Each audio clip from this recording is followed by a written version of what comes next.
Goodwill, Greater Washington, hosting our meeting today. First item on the agenda is the chair's report, which is very brief. For today is to introduce and recognize our new member, newly elected mayor of the city of Bowie, Michael Instead.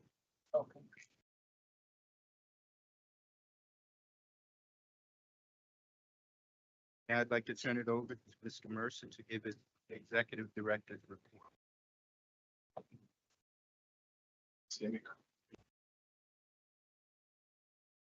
Okay, thank you all. I will run some dates and be brief here with this report. A couple dates to keep in mind. Next month, we have our retreat in Cambridge, Maryland. We've got a really strong turnout. 6 and 27. Topic wise, we're going to be talking housing. So this year to take an assessment of where we are based on our 2019 housing goal, kind of an honest assessment of how the region's doing. We'll look jurisdiction by jurisdiction, and we'll talk about factors and steps we can take between now and 2030 production. We'll talk about economic development. Khan is on board. Our comprehensive economic development strategy. That's a region-wide SED. It's the first region-wide SED for the National Capital Region, which we hope will lead to the designation of this economic development district, 26 and 27. I'll note September 9th is our next in-person board meeting, and that will be the ribbon cutting for the newly renovated COG office space. So we're very excited about that. July, we will have a virtual board meeting. September 9th, we will be cutting the ribbon. Be there, cut the ribbon. We're going to be inviting all former COG board members, staff. A big celebration. That renovation is coming along very nicely. Big thanks to guide that. The past month, I'd say I would get one of the biggest highlights from COG, and you've probably seen this. It's kind of the compilation of the Bureau of Labor Statistics economic data from the past year. February to February, 25, 26. 190,000 jobs. That is the equivalent of 14 Amazon HQ2s over a year. Notable in that data is about 60,000 of those jobs are federal, 50,000 are private sector. So an even mix between public and private sector. When the DOGE cut started last year, some said not to worry, the National Capital Region with federal jobs are spread out throughout the country, and therefore the cuts would be equitable across regions. Not so in the data. Baltimore, 20% of their federal jobs were lost, followed by the National Capital Region with 17%. That compares to places like New York, lost 7%, Dallas that lost 7%. Philadelphia lost 10. So 2 regions that were hit the hardest were Baltimore. 2 events just to give a shout out. Our team, the correction ceremony was a couple weekends ago. It's our 34th annual corrections replaying ceremony. Really, really beautiful ceremony. Chair Collins is the national law enforcement officer from the Hill. We had representatives from all of our jurisdictions and across the country honoring individuals, correctional that have lost their life on the job. Also happens to be the location for our annual meeting number, which means national law enforcement their district. The same day, we had our 2026 Foster Parent of the Year recognition. Jazz member of that committee. Fantastic job. May is National Foster Care Month. On the issue of ticket reciprocity, that topic continues to move along in the District of Maryland. Yesterday, Governor Moore signed a bill related to ticket reciprocity for Maryland, so moving that. Good things to come. Their Bowser has been making that space. The last couple reminders, we're seeking nominations for Climate Awards that recognizes jurisdictions and partners for innovative programs that are advancing our sustainability goals. Got more information on our COG homepage. Please pass along to the staff to make a nomination. Friday is Bike to Work Day, which we organize through Community Connections and the Washington Area Bicycle Association. Our 25th anniversary. Got over 100 pit stops, so photo op if you want to ride your bike down to a pit stop on Friday. Have at it. I will be out filming a collaboration and action video. We're in Hyattsville earlier this week, filming some bicycle related content, and we also toured cattle bike shares, storage and maintenance systems next month. So that concludes my report.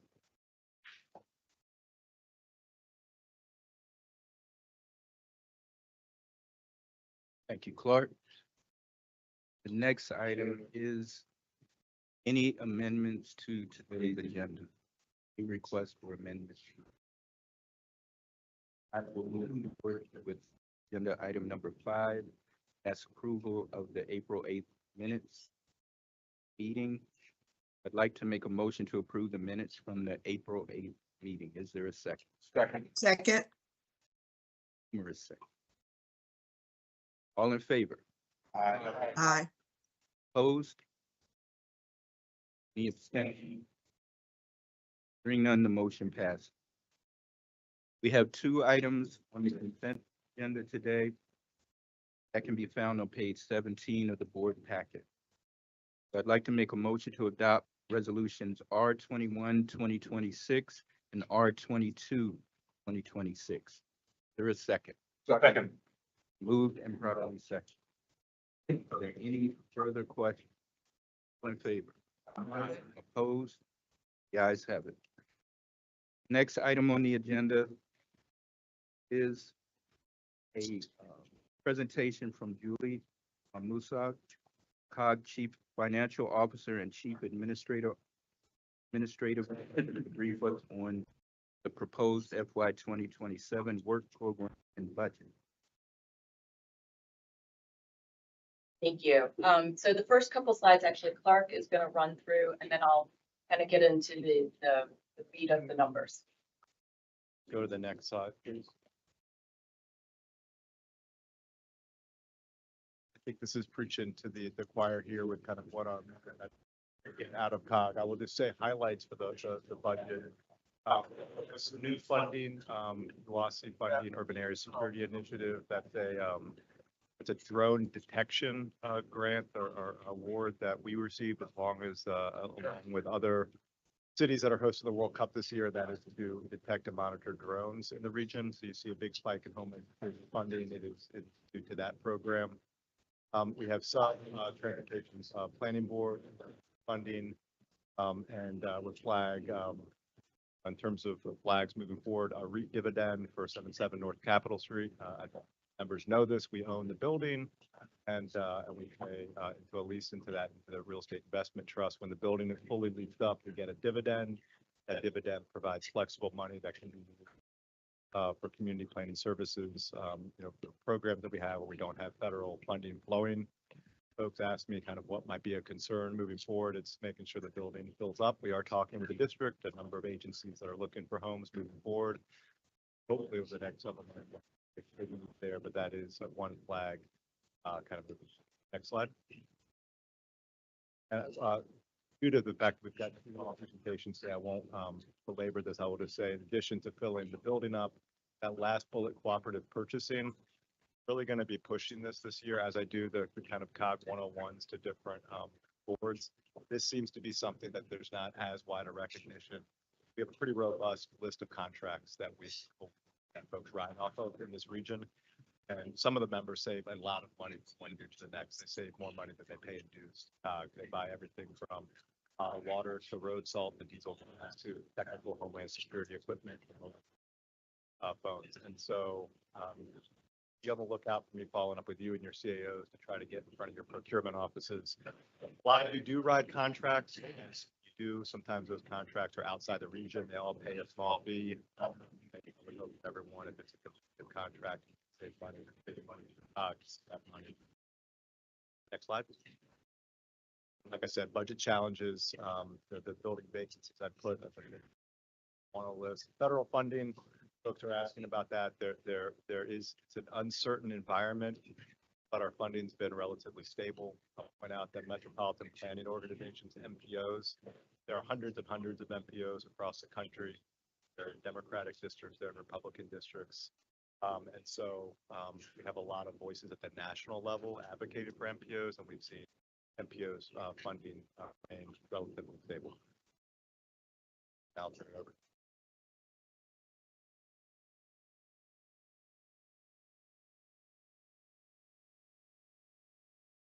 Okay, thank you. This, I said it was a challenging for all of you. I know you're involved right now in your budget process. But I appreciate, I refer to a lot of my work as mundane but meaningful, as the budget is basically our strategic plan for the upcoming year. So, bear with me as we go through some of the numbers here, but I think that it's a largely good story for our FY27 budget. So compared to FY26, as earlier mentioned, we have about a $19.5 million increase in operating revenue.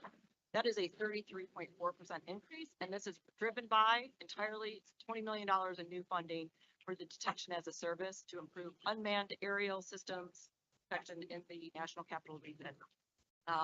There's also some additional transportation funding for existing programs. It's partially offset by a lower HUD revenue than was in the FY26 budget. When we were doing the budget last year, it was assumed that the entire HUD grant would come through this year in a long 2.2 million. It is not, it's going to be divided up over FY27 and 28. So it's not a loss of revenue, some of the deferral. So subrecipient revenue is increasing by about 800,000 from FY26 for work program. And this is just due to an increase in enhanced mobility funding.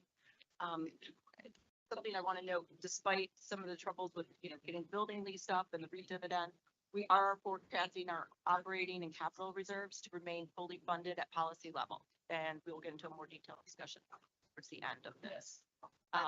As you're aware, our budget process starts back in October when the Board of Directors approves the member dues and regional fees for FY27. So in October, we're still closing out our audit of the prior year. We're also trying to work on the budget for the upcoming year.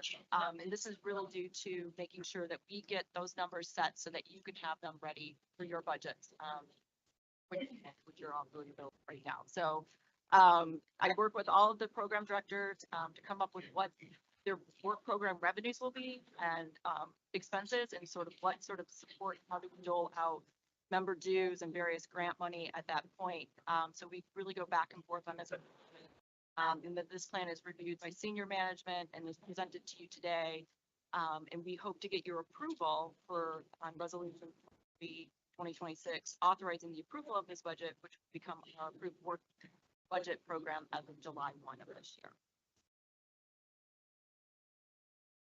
Slide 8 brings you the high level revenue summary, and much of this was discussed at the transmittal level and on the previous slide, but overall we're budgeting a $20.2 million increase in operating revenue versus the FY27 budget. This outlines the revenues by program area, and in terms of the percentage of total, Department of Homeland Security and Public Safety is significantly higher than the previous year, and this is entirely due to the UASI funding. It is now the largest program at COG. And then if you look at the rest of the programs after accounting for that, they're relatively the same and in line with the prior year budgets as far as percentage. This slide gives you the overall revenue and expenditure snapshot for FY27 proposed operating budget as compared to the FY26 budget and FY25 actual. Here you can see the significant increase in the federal and state funding and the corresponding consulting spend. And this is once again due to the new funding for the Department of Homeland Security and Public Safety. Program staff salaries also increased by 0.2 million or about 8% from the FY26 budget. And this is reflective of planned new hires in transportation and public safety, as well as some increased assumptions. Program staff fringe benefits are increasing by about $600,000 or 17%. This is almost entirely driven by higher healthcare costs.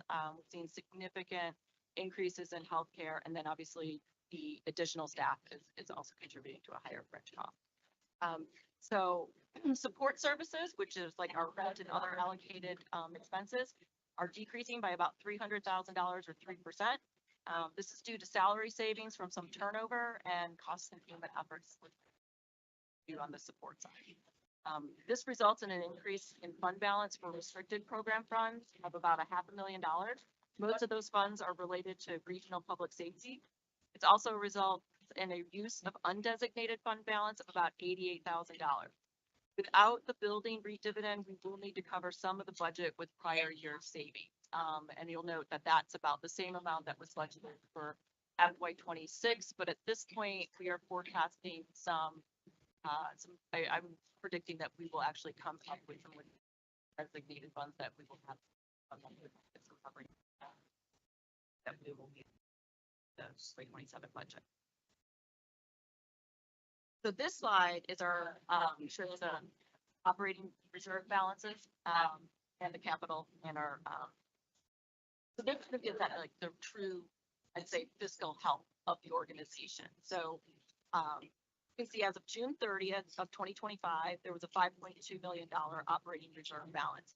And we are not budgeting to spend any of that in FY '26 or '27. We're projecting a use of undesignated funds in FY '26. And this is basically a $4.1 million transfer to the capital expenditure reserve that was approved during the capital budget process last fall, partially offset by the projected surplus from FY '26. We were projecting the use of undesignated funds in FY '27. That's mainly due, like I said, to the last dividend. But we were able to fully fund from our undesignated capital reserve to cover the building project. Capital reserve will be significantly depleted by the long planned building renovation, and this fund will be funded by future depreciation expense. But we are forecasting that we have more than enough balance for our future capital needs for the next 5 years. And the capital budget will come to the board this fall for approval. And at that time, I'll have all the known costs for the building project that we can go on that point, that being the most significant capital project that COG has done probably since they built the building in 1990. So at this point, I'll stop for questions.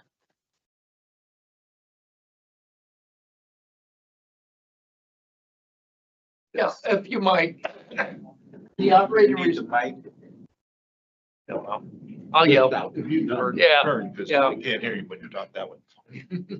Camera used to be there. Oh. My bad. The operating reserve, obviously that's not changing, and to policy, if you would refresh me and the board as to the policy and whether, in your opinion, the policy needs to be adjusted given the significant growth in overall expenditures and revenues.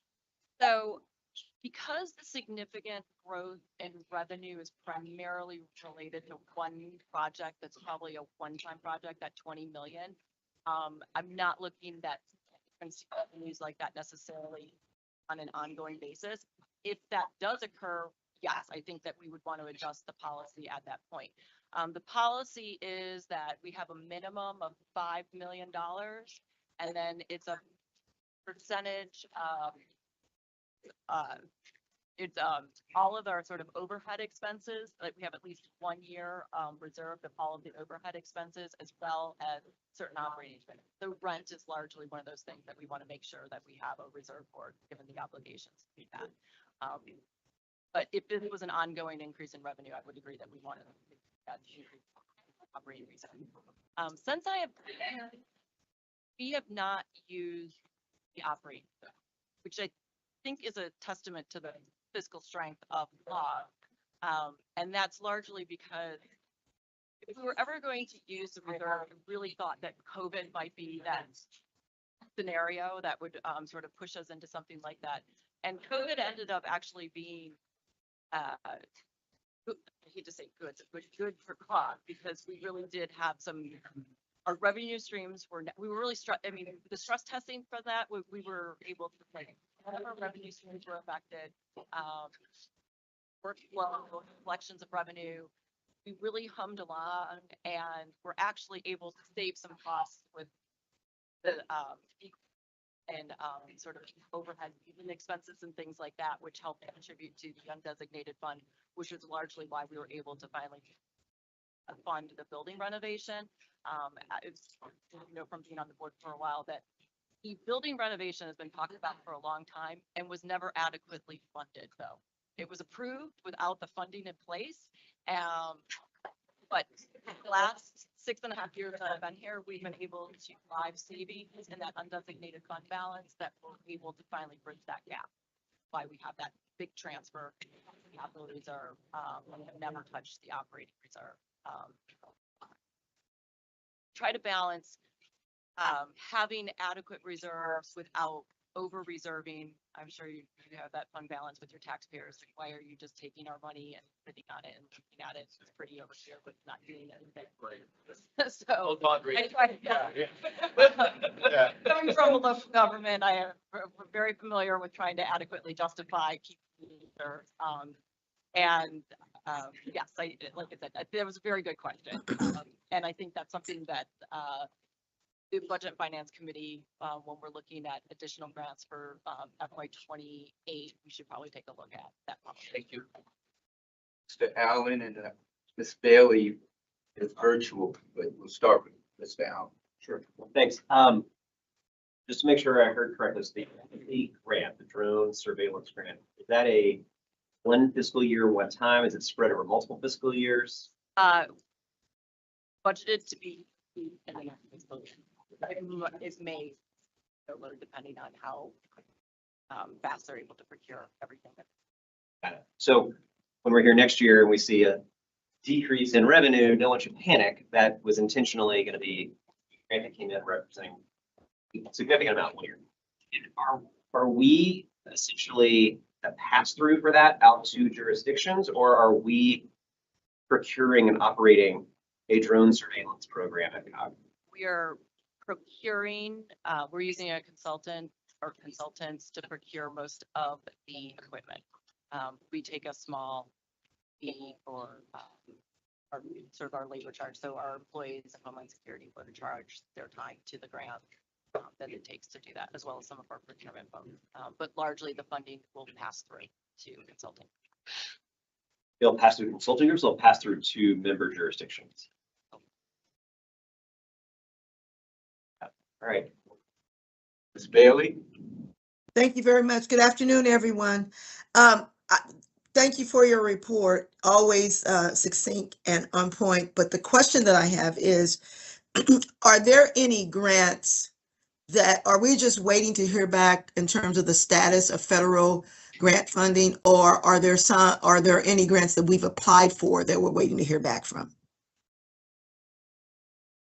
There's always some grants out there that we're waiting to hear back from. A couple of environmental grants, nothing significant though. I mean, obviously our significant funding being Homeland Security and TPB, those are that funding's all in place. But there are some smaller grants that we apply for throughout the year. I'm trying to think. I think Fong might have a couple out there, but nothing that we're counting on. Okay. That's what I need to hear. We talk about these UOPC grants, but it should be noted that in the last year that the Homeland Security funding for this region took a very big hit for most of the programs that we've run, and CEOs and a bunch of folks have been meeting to figure out what programs we're going to keep given the increase in funding. So this UOPC funding for a separate distinct program will be one time. And then there are grants, particularly in the environmental space, perhaps in the housing space. I'm sure will be coming out of this administration award. I mean, there was an EV grant planning grant that we got a couple of years ago. I don't think anyone expects to see the implementation grant follow that. So there's some that we're just not expecting to see. And overall, the timing of these awards has been a bit slower than we're used to. Okay, that's what I need to hear. As long as it doesn't impact us, that's what I needed to hear. Thank you. I'm good. Any further questions? If not, I will move for approval of resolution R2326 for consideration. Is there a second? Second. And moved and second. Any further comments or questions? All in favor? Aye. Opposed? The ayes have it.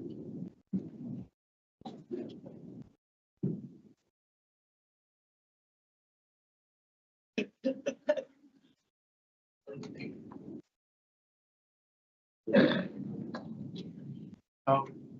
Give to the mic.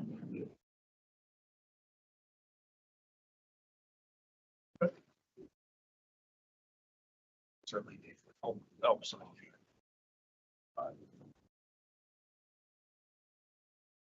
Is joined by a panel of nonprofit and philanthropic leaders in the region to discuss how local governments can collaborate and support their regional initiatives.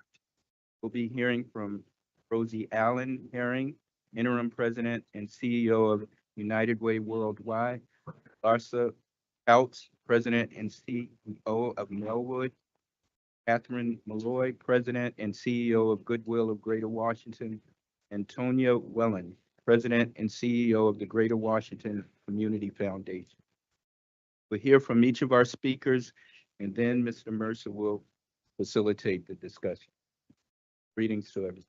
Good seeing you.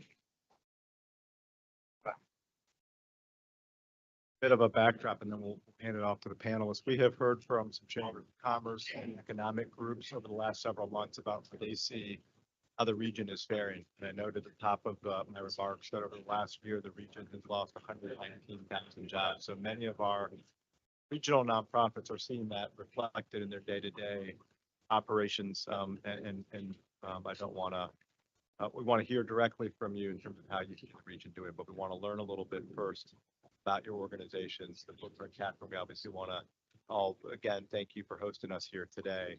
So what we'll do first is hear from each of our panelists about the organizations that they lead, and we'll have a bit of a Q&A in terms of how the regions and what our members around the table can be doing to do a better job in supporting your mission.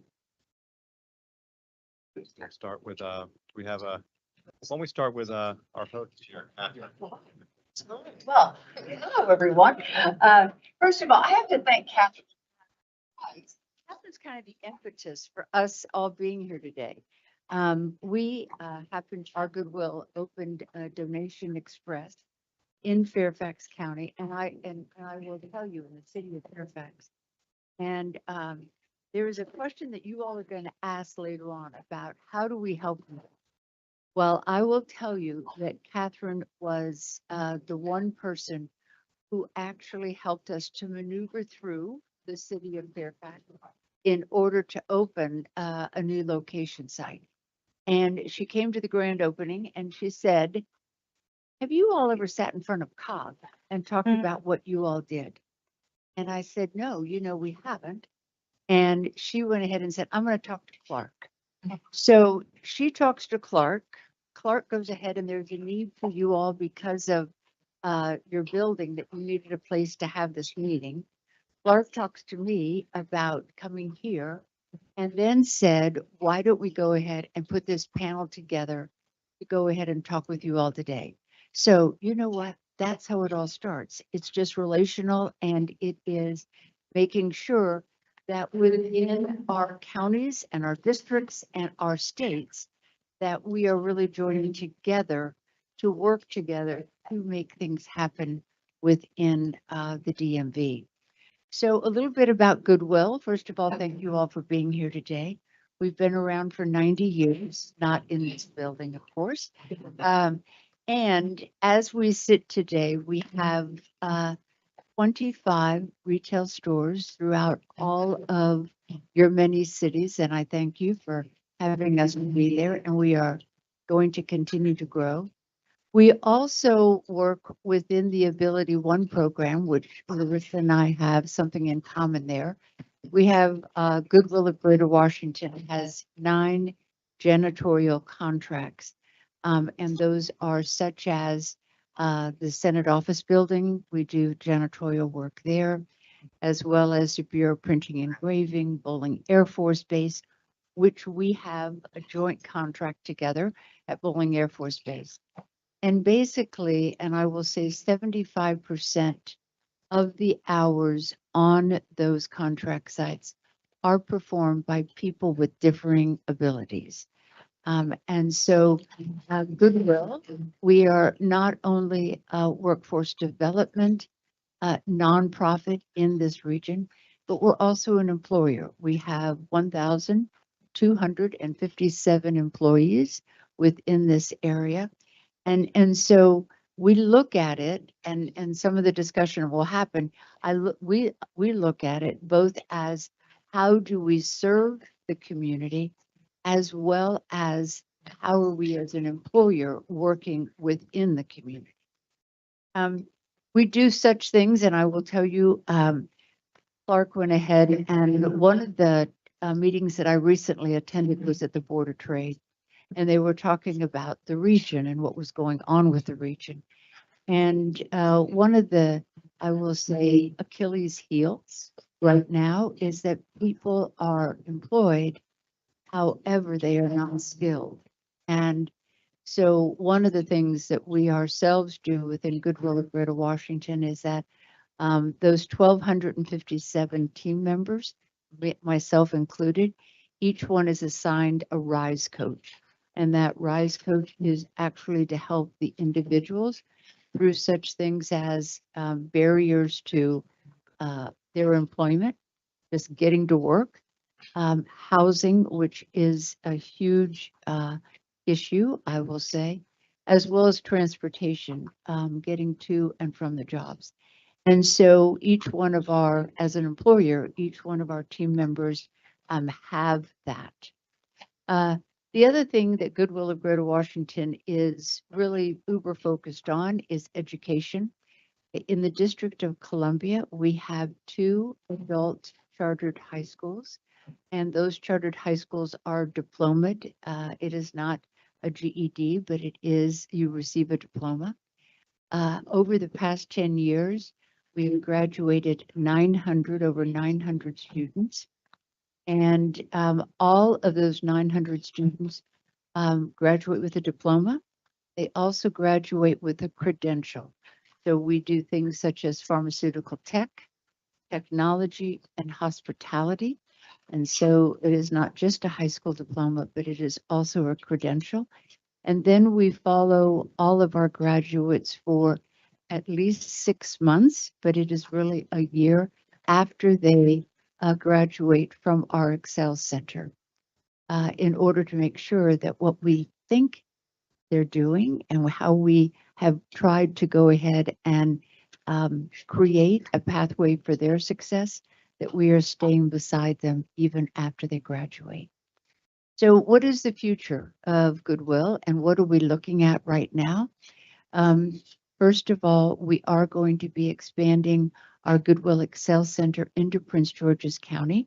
And so we are expanding into Maryland and we'll be opening our 3rd high school in 2027. And so that is a major undertaking. And I will say what the major undertaking is. In the District of Columbia, we are blessed in that we have per pupil funding.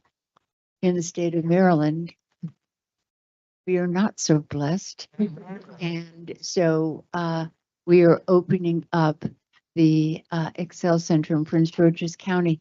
And quite frankly, when people say, I never knew, is that when you donate to Goodwill and when you go to Goodwill, the profits from that Goodwill stores, that will be the ones, that will be how we will go ahead and fund this Goodwill Excel Center in Prince George's County.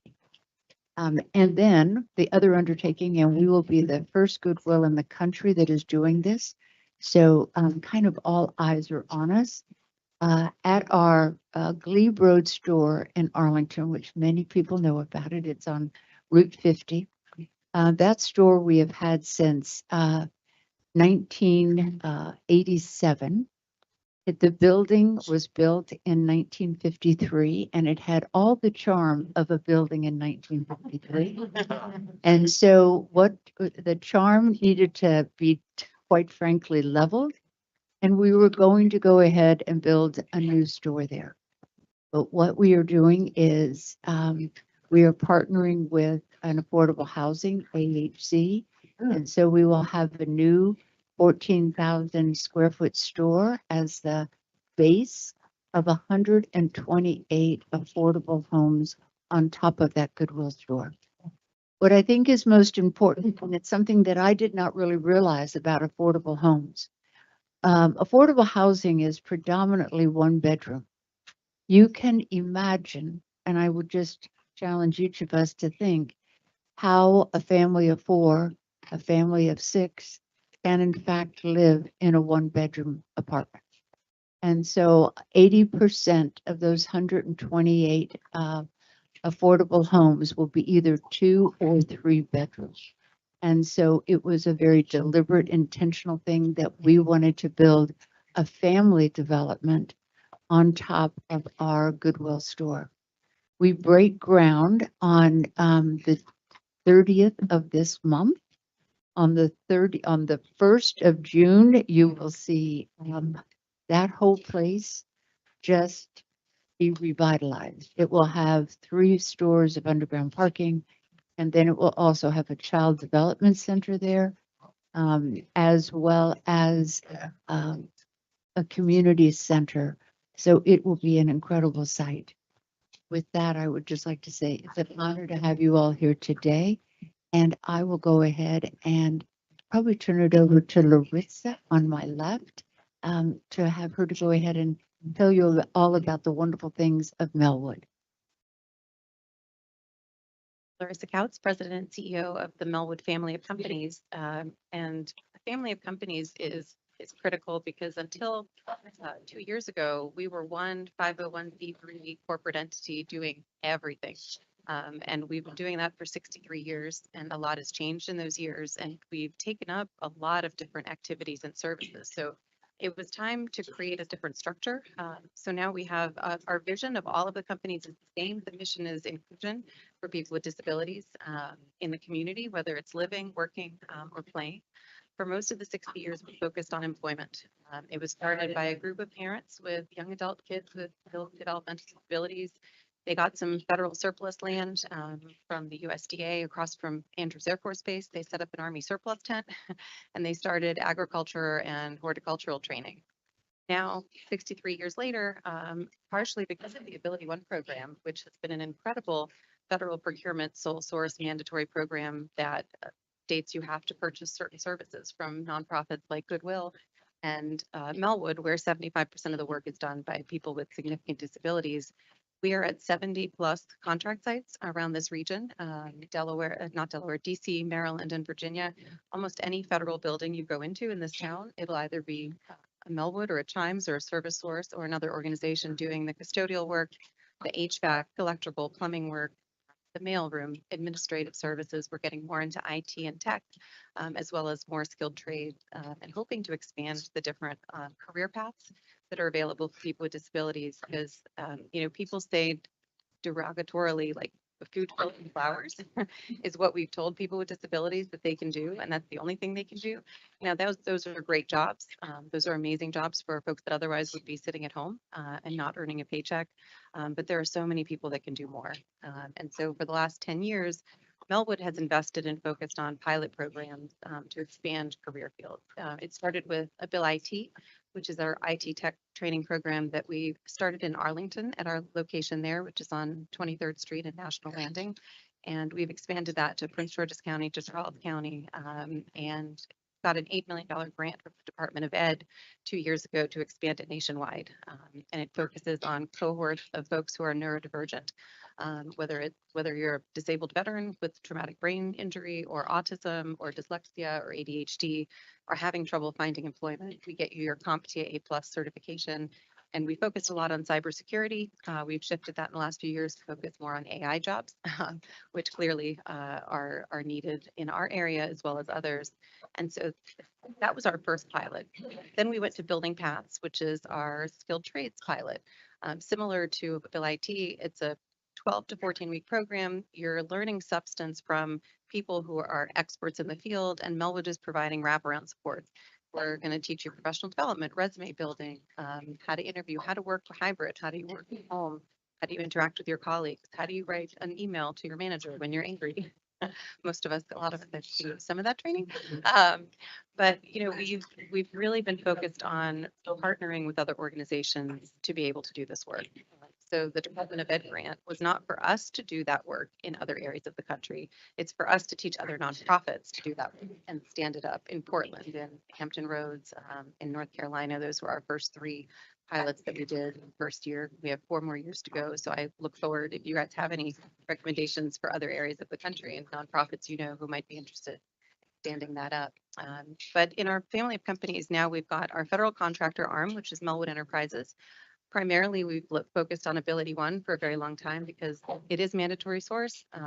They're easy-ish contract to get and to be able to do. I would like to urge a lot of you to look at your set-aside program in your localities. Maryland has Maryland works very well to set aside certain contracts. Virginia has an amazing statute on the books that says any locality can sole source contracts to an employment services organization. It's just not something that's used very often. And we're talking to the state about doing a little bit more on process and putting more education and information out there. But we employ the people in your communities that otherwise would not be taxpayers. They would be on benefits. And we did a study with Virginia Tech to show the ROI, the return on investment of the federal government, the state governments, and localities. When you invest in a company that's providing the services you need anyway, at a price that's pretty similar to what you would pay anyway, but we're focused on hiring the people with the highest barriers in the community. Melwood Community Services is another subsidiary. They do all of the licensed programming in Virginia, where we do day programs, a lot of workforce development. They also run our camp in Charles County, Maryland, for kids with and without disabilities. We've been doing that for 27 years. 2 years ago, we partnered with Children's National Hospital, and now we run their camp out of our campsite as well. So we'll treat any child with any chronic medical condition. And we have doctors and nurses coming from Children's National volunteering their time to be there for the particular week that they specialize in. So juvenile diabetes week, congenital heart defect week, fibromatosis. I mean, really anything you can think of, we've got a week for it, and kids will have the experience they would have in any camp without having to worry about their health condition. And we'll learn about their health condition and meet other kids that have it, which is a huge benefit. We've got an equine therapy program, so we have horses. We've got a pool and a water park, high ropes courses, and 106 acres with trails and things like that. So obviously would love you guys to put that out there for any family. Usually the biggest burden, frankly, is the parents that are afraid to give up their kids to hand them over to a camp overnight, especially. But now that we have the Children's National Partnership, it adds more credibility and gravitas to the work that we do. Part of the reason we created the family of companies is because it makes it easier for us to affiliate with other nonprofits. I think one of the biggest problems we have in this region is that it is difficult to work together often. A lot of nonprofits here, a lot of them are working in silos. A lot of them are doing the same work without a lot of coordination. And I was at a Board of Trade luncheon yesterday where Jack was saying essentially in a lot of other areas like Philadelphia, Boston, you'll have a lot more coming together about the philanthropic funds that are available and thinking through how to work with the nonprofits in the region. It's harder, right? We're much more diverse. We have a lot more governments with a lot more structures, processes, and different rules among the different jurisdictions. And I'm hoping that the Board of Trade and others and COG will come together to talk more about, even the banks like Truist, Bank of America, all these amazing philanthropists will give out, $25,000 here, $25,000 there. But what if they gave $1 million and created a fund where nonprofits have to come together and show public-private partnerships, show partnerships with counties and localities, and propose a project that will help across the region. We do not see that enough. And I think that would be one of the things to help. We are the service provider for the WISH Center in Fairfax County, which is the Workforce Innovation Skills Hub.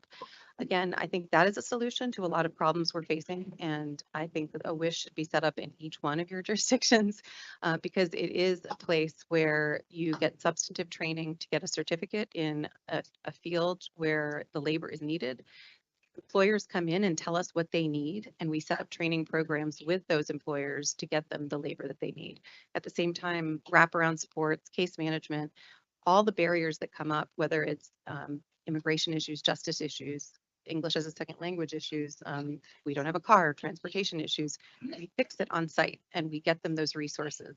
They don't have to go to 3 government buildings. They don't have to figure out all of that on their own. We help with childcare. We help with food insecurity. We partner with other nonprofits to bring them there. And it's in Hybla Valley, which is, I think, one of the poorest sections in all of Northern Virginia with generational poverty. And we've been able to make huge strides in the last 3 years to get people to work, to get them upskilled. and to make employers understand that this is an area where they should come and they should invest because they've got the resources there. The county is investing. And it's a true public-private partnership with government nonprofit, which is great. And Rodney is the one that helped set it up in his jurisdiction. And I think he should be very, very proud of it. And I think that that's a pilot that has shown that it works, and it would be great to see it in other jurisdictions. We just acquired Humanum, which is a $30 million nonprofit in Maryland. So before we were only in Charles County and Prince George's.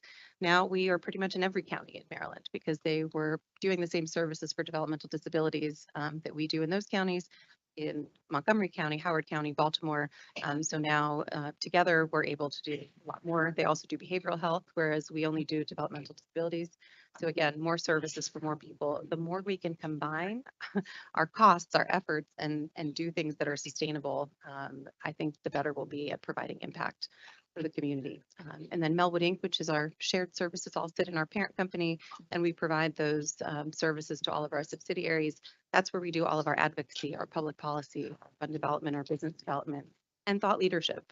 We're partnering with George Mason University to come in and look at all of the data that we have had for the last 60 years, although maybe only 10 years digitally, on how many people we've employed. We have about 1,400 people that we employ every year. Close to 900 of them have significant disabilities, and a lot of them have been with us 10 years, 20 years, 30 years. So there's something we're doing that's working, but we don't know what it is because for 60 years we've been counting the number of sites we serve as opposed to really looking at what are the tools we're using, what's working, why is it working.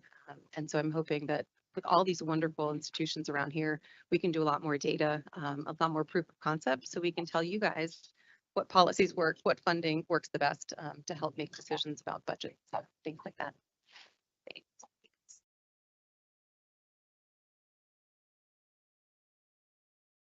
Good afternoon, everyone. Clark, thanks for the invitation. Chair, thanks for having us. Tony Wellens, President and CEO, Greater Washington Community Foundation.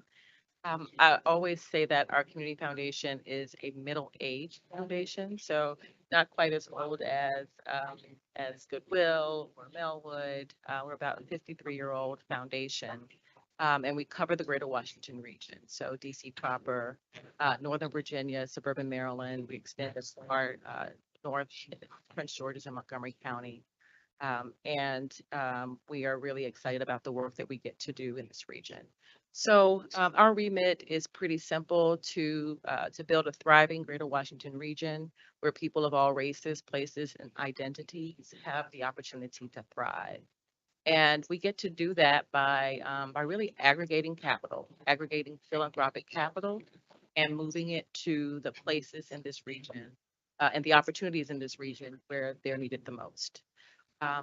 Just last year, and I hope my numbers are right, we dispersed about $100 million in grants to nonprofits and to philanthropic efforts across the region. In the same vein, we received about $80 million in gifts to the foundation. So the Community Foundation is, again, aggregator of capital, meaning that individuals who care about this region will establish a donor advised fund at the Community Foundation, and we work with them to make good choices about where to extend their resources. We are also home to an amazing pipeline of bequest and legacy gifts that will one day find their way into communities of the most need in this region. It really is incredibly joyful work to sit in a place where you know people really, really care about this region, and then they trust us enough to help them to make good decisions, good data informed decisions about where to apply their resources. In 2021, just coming off of the heels of COVID, we put forth a 10-year strategic framework. And I'm still proud that we were able to pull that off. I mean, any of you are around this table, you'll know how difficult it is to have a board make a decision to do anything for 10 years. Most strategic plans are 3 to 5 years. in duration, but we've set forth a strategic framework that's 10 years long because we know that in order to shift the needle, to move the needle on issues related to poverty, to have a real social impact, it takes a long time making strategic investments that are specific to place. And so one of the things, again, that I'm most proud of is that when we developed the strategic plan, we looked at indicators that I know that all of you around this table also care about. We looked at life expectancy. Right. We looked at home ownership rates. We looked at poverty levels, and we named those as our these are our high priority zip codes. We were able to determine which zip codes had the lowest life expectancy, lowest home ownership rates, highest poverty levels, and determined that these were our the greatest opportunities, the greatest zip codes for us to in fact have the greatest impact. The majority of our discretionary resources, and I would say about 20% of our philanthropic capital is discretionary, meaning that the community foundation staff gets to make the decision about where those resources go. 80% is donor led or donor directed. But with our 20%, we decided to crowd in as much as we could into those priority zip codes.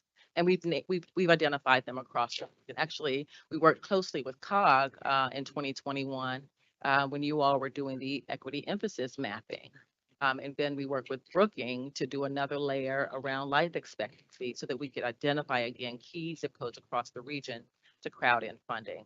Because we were at the midpoint of our strategy, we are now taking a look back, and so many things have changed. You all know this. So many of the economic indicators, the social and political indicators have changed. But we're looking back at our investments to determine what impact we've made over the last 5 years, and where in fact we will have the opportunity to go. I don't want to take up too much time, but I want to say a couple things. One, I shared that we put out about 100 million in assets. But one of the other things that I'm incredibly excited that we get to think about collectively is also how do we use the assets that are under our management and care. So the Community Foundation has about $500 million in assets that we manage. Over the last 3 years, we've been able to move those resources. I mean, we keep them in the market, of course, but we've been able to move them to more sustainable investments. You know, it is super important to us that we do no harm while we're doing good. So I can put $100 million out into community and do the most good that we can. We could support every worthy cause in this region.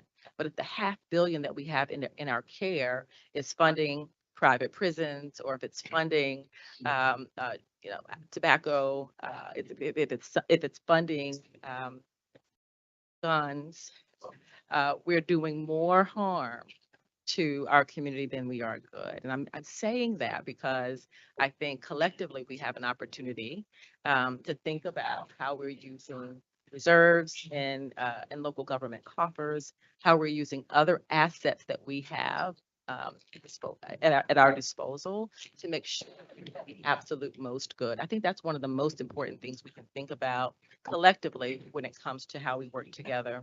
I'll close by saying some of my best work at the Community Foundation, and I've been there for almost 10 years.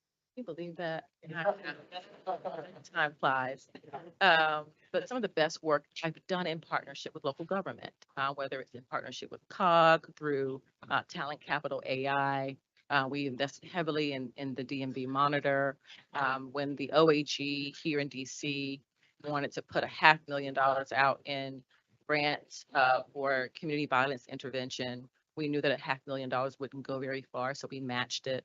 So there are these opportunities, I think, if we are thinking ahead of schedule or sometimes in crisis, to think through how we can work together collectively to multiply our impact in an aligned and forward-looking way. I'll pause there and turn it over to my colleague and friend, Rosie Allen. It is afternoon. So good afternoon, everyone. Thank you for the opportunity to be with you, Mr. Chairman. Thank you. Good to see you as well, and all of you around the table. Thank you for your leadership and what you do. I have the privilege of wearing a little bit of two hats today. I'm gonna have my local hat as United Way of the National Capital Area, but also now as the CEO of United Way Worldwide. And when we think about United Way, it's 130 old, a storied brand. And we literally are looking at 1,100 United Ways across 34 countries, serving 48 million people, literally across the globe. But as my heart is here and the Washington metropolitan area. And so a little bit about United Way. It is our mission to really truly mobilize others to the table. And I have had the privilege of working with all of us here over the last 12, 13 years. Some of us a little bit longer. I won't date myself. But simply to say, it's really about mobilizing the caring power in communities, but also we're advancing the common good worldwide. We are the epicenter, I believe, of some of the best practices literally across the globe. And because of that, we have the opportunity to be able to share those best practices. So put simply, wherever there is a community, more than likely there's a United Way. And again, as a global network, our impact is not just the region. It has to be in the lives that we touch. It has to be us going back to our roots. And we try to have deep roots in every community where we are. We want to leverage our local knowledge and relationships to bring people together. I always say we're 3 C's. We're a convener, collaborator, and a catalyst. Meaning that we want to bring partners together. We don't do anything alone. We want to collaborate. We believe we can have the biggest bang for the buck. But we also want to be catalysts, meaning we want to bring innovative new thought and future solutions. Some of the toughest challenges that are facing as a region and of course now as a country and a globe. But we both help people in need, but we also want to strengthen the foundations that our communities are built on. We see ourselves as a backbone at the heart of communities. Our impact areas are pretty simple. It's education, it's health, and it's economic mobility. And in that economic mobility, you know that there are a lot of layers in just about all of them. We've had the privilege of working with many of the jurisdictions around the table and bringing not only those 3 strategic pillars to work, but also the way that we're shaping and informing what's happening in education, what's happening in economic mobility, and what's happening in communities literally across the globe. What we will find is most of the challenges are universal. So it's not just local, it really is global, which means some of the solutions can be as well. And so when we look at what United Way of the National Capital Area is doing, and I see my colleague, Dr. Nicole Cooper, who is here with us as well, who's running the show, he let me say that. And I will say, under education, we've looked at a lot, especially middle school success. And we've done a lot out in Fairfax. We've done a lot, of course, in Alexandria. We've done it in District of Columbia, of course, Montgomery, Prince George's. We've done a lot around financial security, and I think that that's been one of our biggest areas of focus. We have 5 financial empowerment centers, which are one-stop shops up to about 80 to 85 services that are all offered for free to anyone who comes in those doors. The first one was opened over now 11 years ago on the campus of Prince George's Community College. It's been our longest standing center. All of them have, once they open, they don't close. And the next one was opened in Prince William County. Got a call from a predecessor at Fairfax County, Sharon Boulevard, who said, Rosie, I thought you doing this. The next one is going to be in Fairfax, and let me tell you where it's going to be. And we're in the South County building on Route 1 in Fairfax County, Virginia. Then we, of course, now have Montgomery County, Maryland, it's pulling up the rear. It's the 5th one. So Prince George's, Montgomery County, the District of Columbia in Ward 7. As well as, of course, Prince William County and Fairfax County.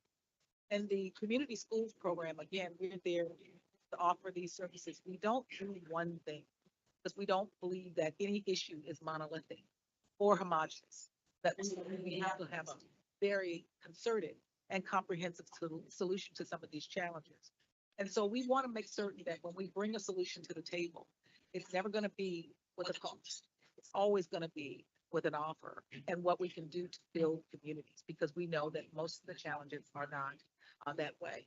When we think about the financial security effort, it's one that's near and dear to my heart because before coming to the United Way, I spent 21 years at Fannie Mae. And so my background is corporate finance. And so that's where I want to see communities come back from disinvestment. I want to see home ownership for those who thought that it was not possible. We want to make certain we're able to show how we can bring these things to bear and that it can actually work. We know it can. I wouldn't have stayed for 21 years if it did. But at the end of the day, it's really about how do we bring solutions to the community. But we see the community as not just those that, we see the community as a business community as well. So we always say we bring business and community to business and working with partners literally across the globe. So when you think about it and when you step back, we are indeed a connector. We want to do this work at the heart of our communities. We want to invest in young people. We want to strengthen health outcomes. We want to ensure that families achieve financial stability. And that includes not just a place to lay your head, but the ability to be able to afford it. We are very data-driven. We are evidence-based in the way that we look at our work, because that's the way that we're going to ensure that we're able to move the needle on some of these challenges. We partner, of course, with many of you around in your respective jurisdictions. I will say just recently, we serve about 13 different jurisdictions. So if you name it, we're more than likely there. So it's Arlington, Alexandria, Fairfax, Falls Church. As far, I see Chairman Randall and Loud, almost to the West Virginia line. We also go, down to Prince William, almost to the Richmond line. And Maryland, of course, we were Montgomery and Prince George's, which is about 2/3 of the state of Maryland.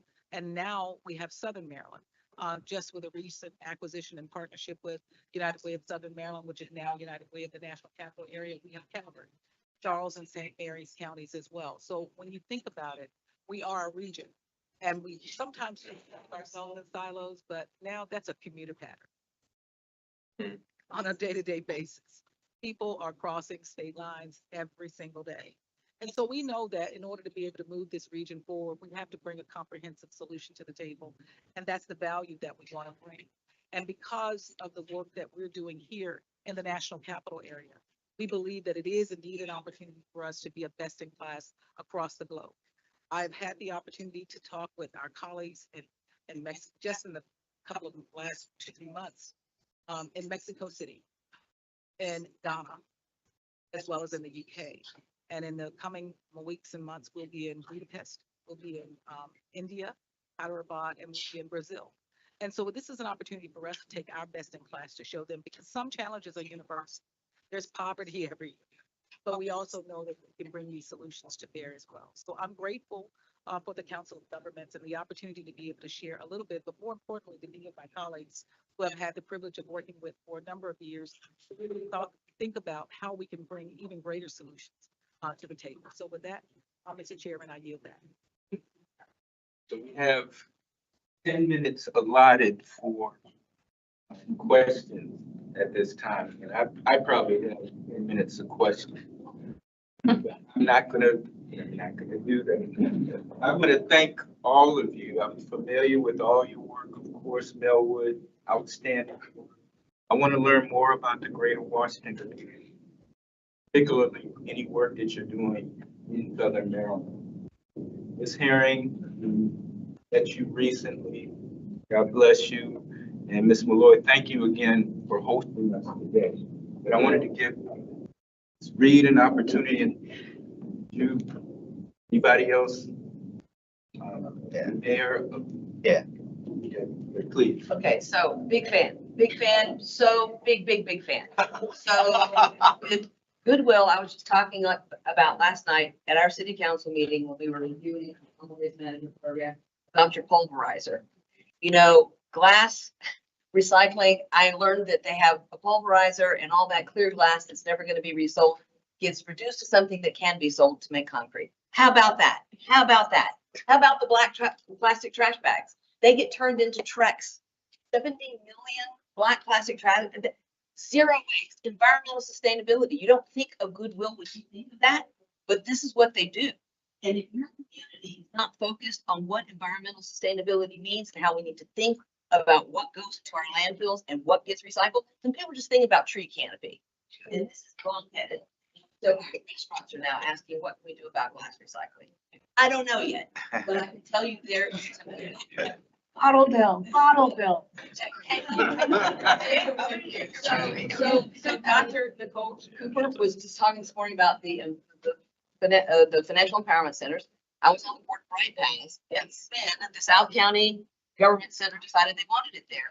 And as a board, we had to decide, Was this in our mission? Were we able to do this? And as a board, we decided to do it. And I know, right? But there's a thread that runs through all of the. So let me tell you about where I'm throwing my marker down. I'm throwing my marker down on affordable housing for people in the IDD community, because there are not carve-outs within affordable housing. And there are people in my city, we just discovered there are 40 young adults living in my city in 20 different houses, many of them owned by parents who are property managers who are managing young adults living in home, like they're across the street from City Hall. We found out about that this year. The Mason Light program, which has been in place for 20 years on campus of George Mason, serving the intellectual and developmentally disabled community. A lot of those students are in my city. But the capacity, these parents cannot sustain this beyond their own lifetime. We are not building housing for people in the IDD community. They are living at home. They are invisible in all of our communities. But when their parents pass away, we cannot put them in housing that was never built for them. So with the faith in housing legislation, which is passed, I know not everybody's a fan, but when that was passed, to me, this is the light switch that says, if faith communities want to build affordable housing, how do we build mixed housing for seniors, low income, and carve-outs for supported housing for the IDD community? And this is what I am going to talk about nonstop from this day forward. But there are threads that all of our communities. And sometimes it's a matter of how we're thinking about problems, from solid waste management and financial empowerment and housing for a particular community that none of us are truly serving. I feel like with the IDD community, there's a three-legged stool: workforce development and jobs, transportation. We have a free bus system in my city, and the housing, so that people can live as independently as they are able. And these, to me, are the conversations that local government should be having, which I'm just so glad, I'm here to be a part of all this. I'm glad that all 4 of you are in this room, because to me, we need to think in much bigger terms about how we serve our communities. And when you talk about how everyone is going to thrive, are we really talking about everyone? That happens. One thing I'll say is there are probably about 11 projects across the country that are affordable, designed to be disability and to be integrated. Oh, sorry. There's about 11 projects across the country, just 11, Just 11. entire country, that are focused on affordable, disability forward, accessible housing that includes people with disabilities and is cognizant of it. There's one in Rockville called Main Street Rockville, which was created by Jillian and Scott Copeland, again, because they're parents. When her son, who has autism, wasn't getting trained in his school, she started a charter school. And now that he's older and has a job, but doesn't have anywhere to live, and her husband is a developer, they developed this building with maybe, I think, 15 or 20% of the units set aside for people with disabilities. They inspired me, and we have our location in Arlington, which right now we are working into turning into a 5-story building with 105 affordable units, with 30% of them set aside for people with disabilities. It has taken us 6 years to get through site plan and zoning. One of our neighbors has decided to protest and think we should be preserving that building for historic purposes, but we're going to continue and we're going to push this through. But that's what I would say across all these jurisdictions, all of this housing that is being built, let's build in more incentives to create more units in each of those projects that are set aside, that are designed to be ADA plus. There's a standard across the country called the Kelsey standard that has like gold, platinum, all of these for real inclusion, sensory, blind, deaf, physical, for people who are neurodivergent. So I'd love for us to talk about that more in the future, because it's hard. Not a lot of people think about it. It complicates a deal when you have low income housing tax credits and finding financing. It has to work a certain way. And then you're setting aside these units that are different, but it is possible. So I'd love for this region to be an example of how it can be done. I think I find a national spokesperson. I just want to thank you for the work you're doing. I really appreciate that. But in the city of Laura, my budget this year coming out, I created a program, 700 hours called supported employment. And that's for somebody with autism, disability. They can work 700 hours in the city and get paid minimum wage for the state of Maryland. So, so I hope they get passed my budget this year. So then we just rotate different organizations. So we start with one organization, that person keep rotating. So look out for those individuals as well, give them some creative work to do working for the municipal government inside our city hall. Just want to share that with you all. Two quick questions for you. First of all, for Goodwill, where's the Excel location going to be? The Excel location is going to be in Largo. There. Right across from the medical building. Great. Then the next one is a broader question, which is, are any of you collectively working on mental health and family counseling projects in the region? I will say, first of all, can I just say something? You all, when you think about I was sitting here listening to the four of us. There is so much going on. And yet, I got to go back to what Larissa said. You know what? We don't know what each other's doing, and how much more powerful we could be. I've got a little bug up, like saying, you guys we have to work together in a much more unified manner. Yes, yeah. But to answer your question, I will say this, that for our own team members, medical health is a huge issue. And we do have, help that we do very deliberately and disciplined wise. The other thing is that we find that greatly in our Excel centers. Mental health is, as everyone knows, after the pandemic, it has really made, I think, I don't know if it was before and we're just realizing it now more, or if people are willing to come out and say they have issues, which I think is probably even a greater area. But because of that, we have been able to lean in a much more robust way. And it has to be, the thing about mental health, it has to be on a one-on-one basis. And so it's an expense, but we have gone ahead and undertaken that at our Goodwill. And I know that Maritza does that at Melwood as well, because people with severe disabilities also usually have mental health issues that need to be addressed along with just their physical disabilities. Anybody else do outward facing? Very quickly, we have a partnership with Care First, where we've been doing a lot of deep investments on the broad range of the social determinants of health, including mental health. We're dispersing against a $95 million fund that has us focused on health plus. We also, with Care First, have done some work in the maternal health space, which specifically also calls out mental health. So yes, through partnerships, which again is the name of the game, we've been able to use some resources to work in that as well.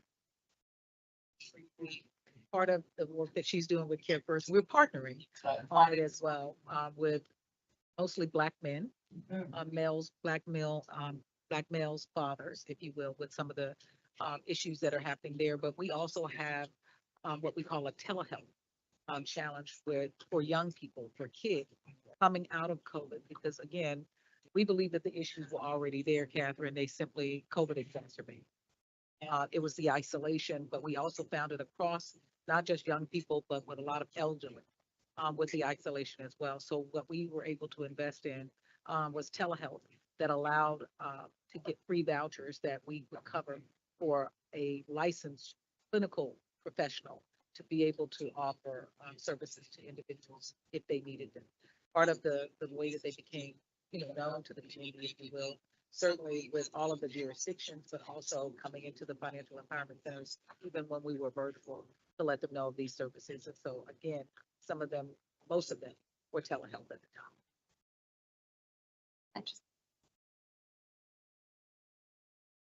It goes back to the issue of silos and the fact that a lot of nonprofits and businesses work separately. So we just acquired Humanum, which has a behavioral health license in Maryland, which, by the way, they're not offering any more new behavioral health or mental health licenses right now in Maryland. So we couldn't start a program like that. But now we can work together and offer those services to all of our constituents, which before we weren't able to. So we need more of those affiliations, joint ventures, mergers of a lot of these organizations, so the services can all be offered in the same place by the same organization to all of these individuals. Thank you. Thank you all. Thank you, Mr. Chair, and I'm very excited today to see all women's panel. It makes me truly proud, but also on a point of personal privilege, I see someone on the panel that I know and have admired for many years as a leader and as a mentor. So to Ms. Rosie Allen Herring, so good to see you. But at College Park, we have Care Solace that we do for mental health services, and we do financial literacy. And for me, it would be very welcoming to have you come to our city to help us as we talk about our next 5-year strategic plan. And part of that plan, we want to talk more about mental health services with intentionality. We are across the street from the University of Maryland. We have students, 65% of our students use out of our budget. So it will be great to find out how we can talk about affordable housing, intentionality, to couple that with mental health services, to couple that with how we do childcare, because we talk about early childhood tax credits, how we can provide that. So I would love to invite you to our city to talk about that further. Hey, good afternoon. Thank you for the presentation. And I want to stay on the topic of collaboration, represent the city of Greenbelt, Maryland. So most of us are in our budget cycle right now. Local government, we're not for profit, but often we're not necessarily 501c3s. So, coming out of COVID, many of us had a good tranche of American Rescue Plan funding. We were able to expand the social services in our local jurisdictions. In Greenbelt, brought on some additional help for co-responders, the police department for violence interruption to some extent, social services. We tried to beef up those services. In working with foundations and the not-for-profit sector, we're not able to apply for operating funding. Often nonprofits want to provide demonstration grants. If there were more ways to kind of collaborate on operating programs, we have our finger on the pulse of where our residents are, both within our city, but within our region. We collaborate with Laurel and College Park and the county all the time. So there are big regional challenges that we're all facing, somehow working together and finding a way to break down the barriers so that municipalities and counties can more easily partner. So I wanted to say that. The other thing, so I was reading about the CFC campaign, and with so many federal workers being laid off, and whatnot, how is that CFC campaign? How's that going to impact your services? Thank you for the question. And I will say the CFC is going to be, I think, impacted greatly. When you look at the federal workforce, that had been a significant part of the workforce here in the Washington metropolitan area, not totality. I think we are feds, eds, and meds town, quite honestly, when you look at it. But the CFC, has really done a phenomenal job. And it was something that was started during the Reagan era and has been able to allow the federal workforce to care for whatever community they're in. It wasn't just Washington, of course, it was the bulk of it was here, but there are federal workers literally everywhere. The fact that there has been a pause on the CFC, which we believe will likely lead to a dismantling of the combined federal campaign, I think it's going to be detrimental. What we found just even in the last 12 months with many of the executive orders that came from the administration just last year alone, it was significant impact. I mean, I think we talked at the top of the hour about 119,000 individuals leaving the workforce here in this area. We think exponentially it's greater because that was the workforce, the federal workforce, that did not include the contractor workforce and those who were also beneficiaries, small businesses. If the building is closed, then there's no need for the cafe downstairs, the dry cleaners, the shoe shine, the whatever. And those are also intimately impacted by what's happening with federal workforce. With the CFC, what we found is individuals who have previously been our donors became our clients. because they traditionally, didn't see themselves as ones of need, and everyone in the federal workforce is not a SES member.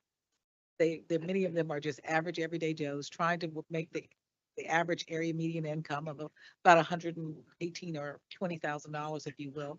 Most are beyond below that. And that drove us in significant part to the work that we do with a group called ALICE. And ALICE is an acronym that stands for Asset Limited, Income Constrained, but Employed. And these are individuals who are going to work every day, but they still could not make enough to make ends meet, because if you make $1 over the federal poverty line, and I know I'm speaking to everybody in this room, which had really not been updated in earnest since the 1960s, but not enough for the area median income, you're in that between. You can't access services because you make too much, but you don't make enough to actually be able to live in a high cost area. Those families are going to work every day. And so what we found is that group, that number is exponentially more. There are about 1.6 million individuals that fall into that category here in this, about 680,000 households in this region that fall into that category. So what we are finding with the CFC, it is going to be a detrimental impact, not just to the individuals that were allowed to share a little bit of their care for the community, but it's also going to be the hundreds of not-for-profits who really truly work on the ground serving families every day, who now find themselves having to deal with the increase in need, because your United Way is the same way. There is now greater need but fewer resources. So it's requiring us to be much smarter as best we can, but also to be much more intentional and strategic about the investments that we make. But it's still never enough to try to resolve the issue. So CFC is significant, and the impact of them pausing and potentially going away is going to be felt, I believe, in reverberating effect. I'll add to that very quickly, that while, on our table, our organization are, continue to have robust budgets and a diverse set of revenue options, most nonprofits in this region are struggling. We did a survey of over 600 nonprofits, and the majority of them had lost 10% of their revenue through the cancellation of, at least 10% of their revenue through the cancellation of federal government contracts. So you're right to point out, sir, that the COVID cliff was one such cliff, but then following the COVID cliff, when all of the American Rescue resources had dried up, their grant and contracts were pulled. And so as Rosie offered, as the demand for services increase. One of the things that we've offered to the sector are capacity building investments, where nonprofits can have conversations with their boards and with their teams about how to reduce their costs in a meaningful way, how to look at diversifying their revenue streams, and how to consider mergers and acquisitions. If it calls for it, but we recognize that the landscape has changed completely. And I don't think we've seen the worst of it, actually. Absolutely. Look, we got literally 2 minutes. And Ms. Bardwell, to close us out, if you can get a question in and a response. That's a yes or no question. Let me first thank Mayor Reed for this opportunity. So nicely done. And thank you all for being part of our panel discussion. I'll say I represent the Hilo Valley community, so each of you is doing something in my community. So thank you all for your commitment to South County. We have great advantages there, Alice population, opportunity youth, and others. I just wanted to maybe ask, since I only get a second here, Dr. Malloy, you said a couple of things that are really threatening. First is that you mentioned you have a charter school that provides credentialing, and then you noted that you're following them for 9 months. Could you share what percentage of those who graduate with credentials get employed, and then give us a sense of what type of income are they making? It's 73% are employed. And I will tell you 15% go on to secondary, go on to university. So it is a huge result. And let me tell you why. First of all, they're adults and they're going back to school. They want to go back to school. That's the first thing. The second thing is that we just don't touch them for 5 weeks. It's not just one little program. We are really with them for anywhere from 2 to 4 years, depending upon where they come to us. And so we can really make an impact on them.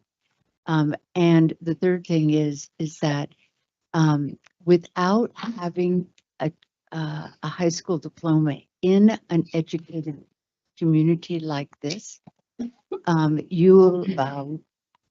yearly wage is about $16,000 less without that. So when you go ahead and you ask about how is the impact on that, we can actually say and have the data to say that the students that graduate have an average of a $16,000 up in their income. And so it really, education still is critical, but I will also say that what we're also finding is technical skills are just as important as a college diploma in this environment. And so we're leaning into both technical as well as university, being prepared for university. That's perfect. And I'll take my other question offline, but before I switch to the affordable housing at two topics. Affordable housing, I wanted to see, you mentioned the units that were above the training facility, and you also mentioned there was a community center in one, and then you got some other services that you're providing. How do you decide where these facilities go? What is the sort of the methodology that you use to determine where you would build facilities like that? Quite frankly, we just took advantage of where we were and that we had this retail store that was going to come down. Right. And we said, all right, how can we go ahead and have a greater impact along with our retail store there? And so it was literally taking advantage of the air rights. I mean, we had air above us that we could do something with. How will we do it in the future? I think it will be probably a deliberate, like looking at where should we be doing this, but we took advantage. And I'll just say this and then we can move on. I think that's what nonprofits do the best of. If they're smart, they take advantage of what's in front of them. You just heard they went ahead and joined with Humana. There was an advantage. Right. Humana needed them and they wanted to go ahead and expand. And the smarter and the wiser we are as far as taking advantage of the way to serve the community, that's when we really hit home runs. That's perfect. Love to talk to you more. Thank you very much. You have the last word. Sure, you finished? No, I'm just. Good afternoon. I want to thank you all for your leadership of these very important nonprofits. I want to just thank Ms. Malloy for bringing the Excel Center to Prince George's County. And I'm excited about the dual aspects as far as the certification, as well as the preparation for graduation and going on to higher education. So I'm done. I just wanted to thank you all for your leadership. And it's a pleasure seeing you again, Missy. Folks, this is not a one and done.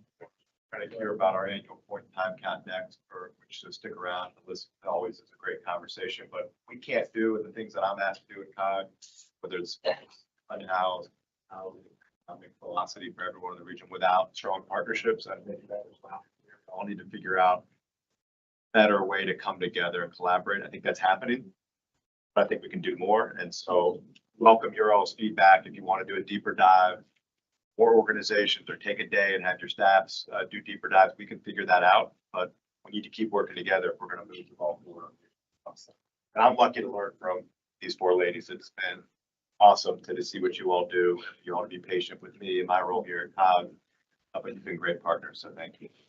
Thank you. Thank you. The final agenda item will be a briefing by Christine Hong, COG Services Committee Chair, and Montgomery County Services and Prevent Homelessness Chief on the results of the point in time annual enumeration experiencing homelessness.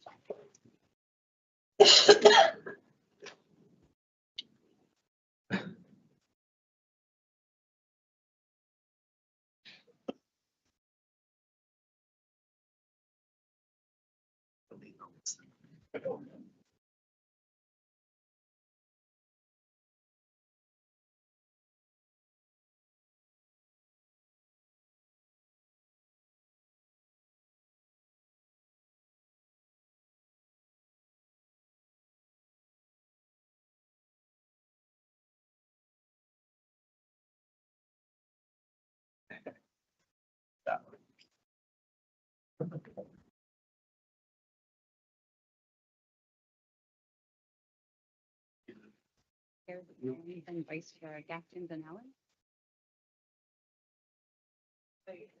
My name's Christine Hong. I'm the Chief of Services to End and Prevent Homelessness with the Department of Health and Human Services in Montgomery County. I'm also a member of the COG Homeless Services Committee and the chair this year. So I'll be sharing our point in time overview with you today. I'm joined today on the dais by COG staff, including Sam Kenny, COG Senior Housing and Homeless Planner, and Hillary Chapman, who authored the regional report and are available to help address questions as they arise. Thank you for the opportunity to present the results of the 2026 point in time count of people experiencing homelessness in Metropolitan Washington. The annual count is conducted by local continuums of care across the region and coordinated through COG's Homeless Services Committee. This year, the count was conducted on February 4th. We had to postpone it 1 week due to the extreme cold and winter weather event that we experienced the week prior. Although it's an imperfect measure, it provides an important regional snapshot of homelessness on a single night. Grateful to the local partners, providers, outreach teams, HMIS staff, and government agencies who made this count possible and whose year-round work supports the region's efforts to make homelessness rare, brief, and non-recurring. Today's briefing has 4 parts. First, I'll provide context on the point in time count, what it measures, what it can tell us, and where there are limitations of a one-night. I'll review the major 2020 results, including the regional total, some jurisdictional variation, household composition, and key subpopulation findings. Third, I'll connect the PIT results to the broader regional response, data quality improvement efforts, and regional coordination, which is a really important movement forward. Finally, I'll close with next steps, including data improvement, federal policy monitoring, and continued coordination through COG and the Homeless Services. The goal is to understand what the PIT count shows, what it does not show, and share how the region is engaged in regional homeless services. So what is the point in time count?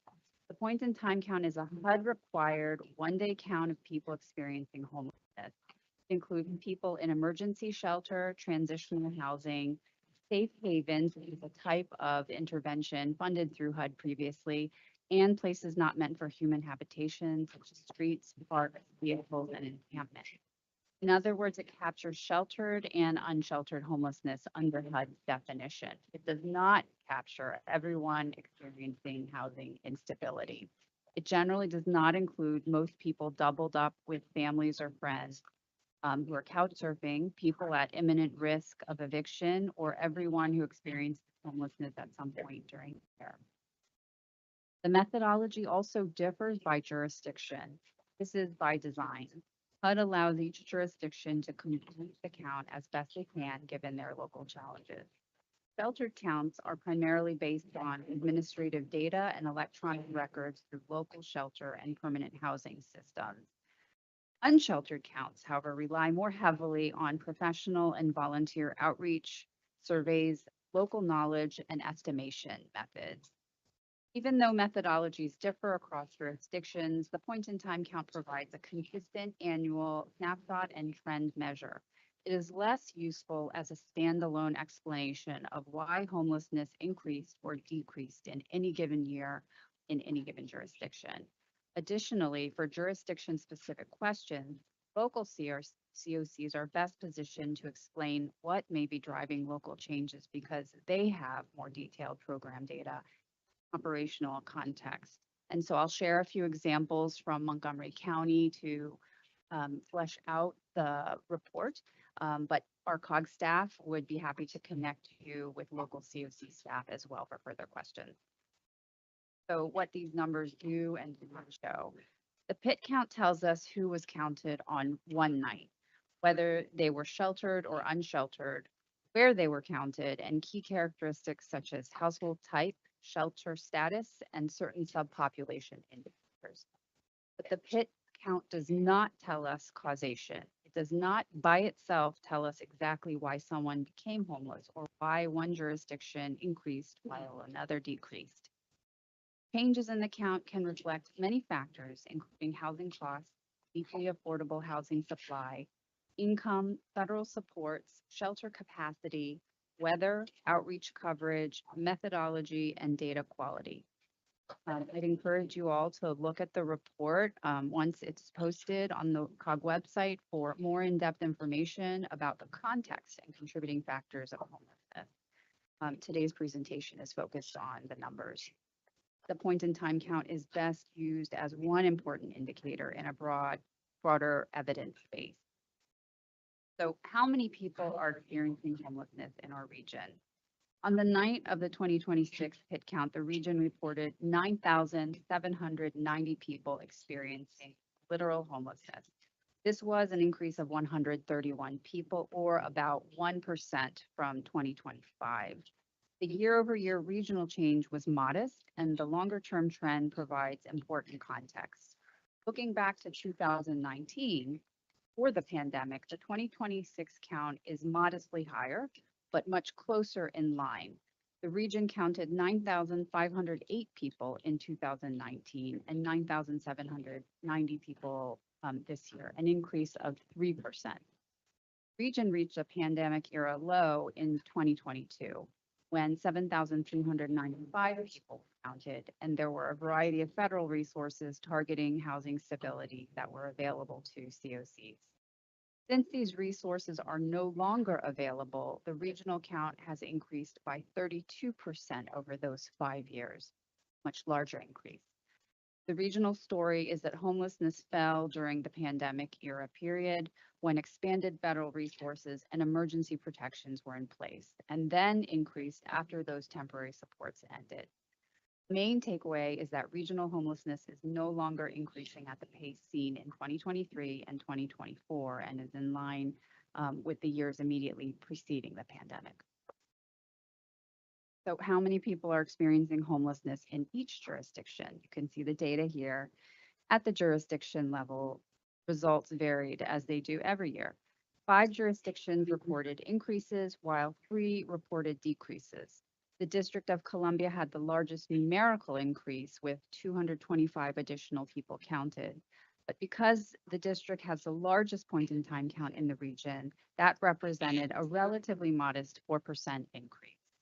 In contrast, some smaller jurisdictions saw larger percentage changes from smaller base counts. Montgomery County, for example, saw the largest decrease, down by 390 people or 26%. This is a substantial year-over-year decrease in Montgomery County, and I'll elaborate further on the context related to that reduction when we talk more about family homelessness. These year-to-year jurisdictional shifts are common to PIT data. Local stories can change from one count to the next based on shelter capacity, housing placement, outreach coverage, weather, methodology, data quality, and local housing conditions. That is why the regional view is important. It helps put local variation in context and gives a clearer picture on the broader trend across metropolitan Washington. I encourage you again to review the report for more jurisdictional specific detail. There's a lot there, but it's really interesting to read across COCs what has been implemented. Even though methodologies differ across jurisdictions, the PIT count provides a consistent annual snapshot and trend measure.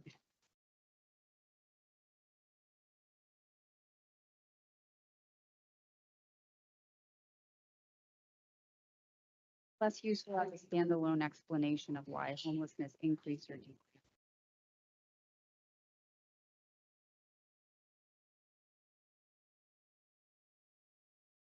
Okay, so let's look at the increase in families and single adults experiencing homelessness. So this slide breaks the 2026 regional count into household types. In 2026, single adults remain the larger share of the regional count. The region counted 6,349 single adults, representing about 65% of people experiencing homelessness. The region counted 3,416 people in families with adults and children, representing about 35% of the total. This is about a 3% decrease from last year. Children make up a large share of family homelessness. In 2026, of the 3,416 people in families, 61% of people in families were children. HIT data alone cannot prove why a household became homeless, but the broader evidence is clear and is referenced in the report that housing costs and the cost of living are major drivers of homelessness risk, especially for families with low income. In practical terms, this means family homelessness is closely tied to whether low-income families can find and maintain housing. I'm going to talk briefly about the progress made with families in Montgomery County this past year as a local example of the success of targeting housing resources. In late 2024 in Montgomery County, as we are seeing the number of families experiencing homelessness approach 200 in our shelters, the county executive proposed to invest $1.6 million in the short-term housing and resolution program, which we call SHARP. The funding was approved unanimously by the county council, and it allowed us to house 126 families in the remaining 6 months of FY25. In addition, the county approved $6.9 million in annual funding for SHARP to the FY26 budget, and Councilmember Stewart added $1 million more during the federal government shutdown for us to keep housing more families. This funding has enabled us to house 199 more families this fiscal year. This targeted investment helped 325 families, that's more than 100 adults and children, exit homelessness faster and avoid longer shelter stays, which led to the decline in families in Montgomery County this year. Montgomery County also spent a great deal to expand emergency shelter for families because we are committed to ensuring no family with children would sleep outside even one night. This, with the increase in families, this of course drove our expenses for emergency sheltering up dramatically. We use motels, as many other COCs do, to expand our overflow sheltering for families. So the investment in SHARP has allowed us to also reduce our emergency shelters expenses for families this year by 59%. So that's a significant savings that we're going to see. The most important thing, though, is that we are saving so many families from the trauma of a long-term experience of homelessness. The next slide, we'll talk about chronic homelessness. It defines chronic homelessness as involving a disabling condition and either homelessness for at least 1 year continuously or multiple episodes of homelessness totaling at least 12 months or 3 years. Chronic homelessness is an important system indicator because it often reflects people who have experienced long shelter stays, repeated episodes of homelessness, and frequent cycling through crisis systems. In 2026, the region counted 2,059 single adults experiencing chronic homelessness. This is an increase of 94 people from 2025. There are individuals with some of the longest and most destabilizing experiences of homelessness. Many are very vulnerable with substantial health and behavioral health, disability, or service needs. There's a statistic nationwide study that says that people who experience long-term or chronic homelessness have a life expectancy that's reduced by 25 to 30 years because of the impact on their health. So this is also why housing and wraparound supports are so important. For people experiencing chronic homelessness, there's not only a lack of shelter, it's the need for stable housing paired with the right level of ongoing support. External research shows that permanent supportive housing can increase housing stability for people experiencing chronic homelessness and reduce reliance on emergency medical, shelter crisis, and justice system responses. The takeaway is that chronic homelessness should be understood as both a human concern and a concern that impacts multiple systems. When people cycle in and out of homelessness and crisis services, the costs are high for individuals, providers, and our public systems. Reducing chronic homelessness requires sustained access to deeply affordable housing and coordinated services that meets people over time. And we'll talk a little bit later about why we're focusing so much on the potential HUD cuts that may be coming to permanent supportive housing programs. So next we'll talk about racial disparities in who experiences homelessness. This slide shows racial disparities among individuals, adults and families experiencing homelessness in the region. Among adults and families experiencing homelessness in 2026, about 80% identified as Black, African American, or African. Single adults, not shown on the slide, but in the report, the share is about 67%.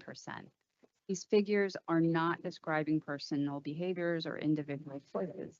People experiencing homelessness have, almost by definition, fallen through multiple systems: the housing market, income supports, health and behavioral health systems, family supports, and public safety net programs. The disparities shown here are therefore best understood as systemic disparities. They reflect differences in access to stable housing, income, wealth, services, and opportunity that accumulate over time. Unfortunately, this pattern is not new. The share is often especially high among families experiencing homelessness, and the 2026 data are in line with the disparities the region has seen as well. The purpose of showing this is to help the region better understand who is being served by the homeless services system and whether prevention, shelter, housing placement, and supportive services are reaching the people most affected. The takeaway is that racial disparities in homelessness are system-level disparities. The response also has to be system level. In Montgomery County, one of our goals in our strategic plan to end homelessness is to reduce gaps in services across the system. This includes working to reduce racial disparities across the systems that lead people experiencing and re-entering homelessness and that prevent people from exiting homelessness.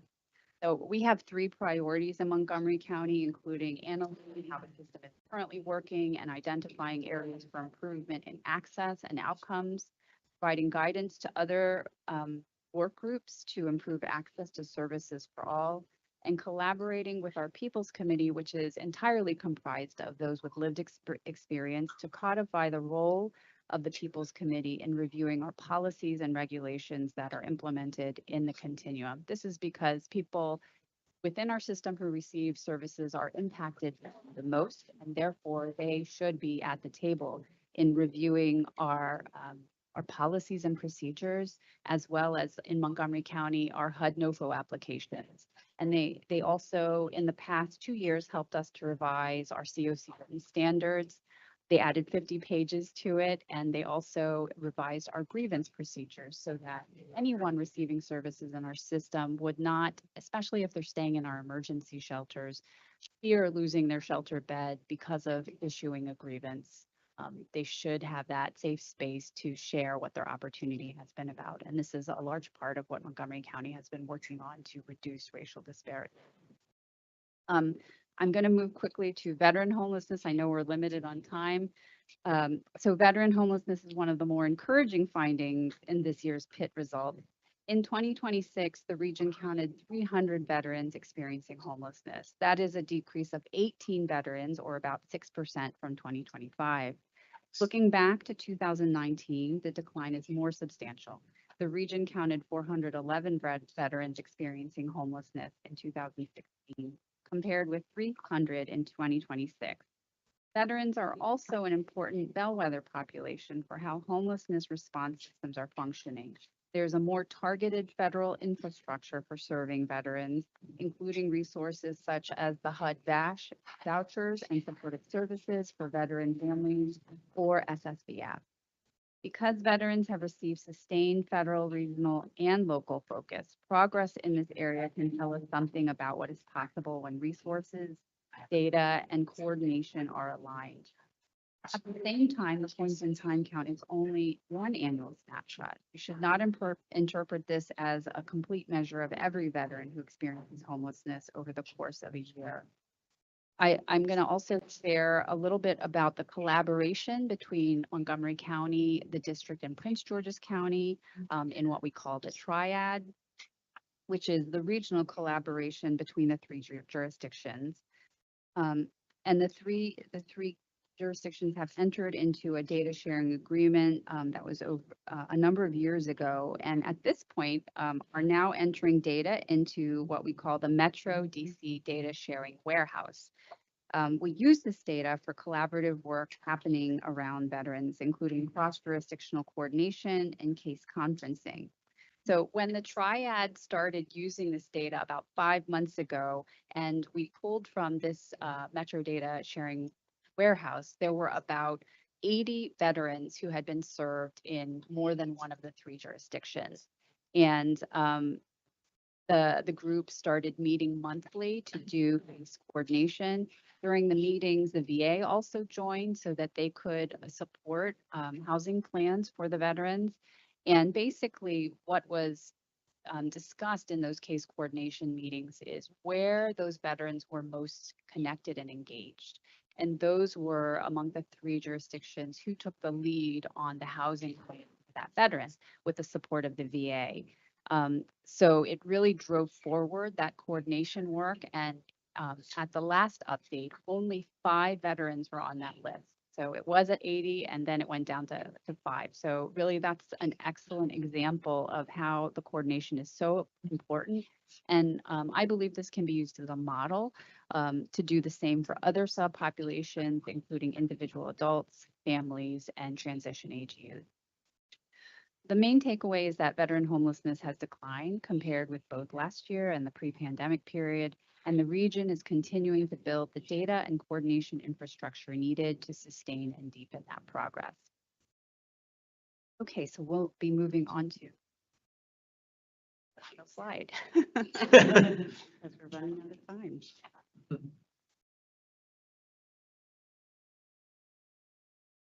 So the way forward.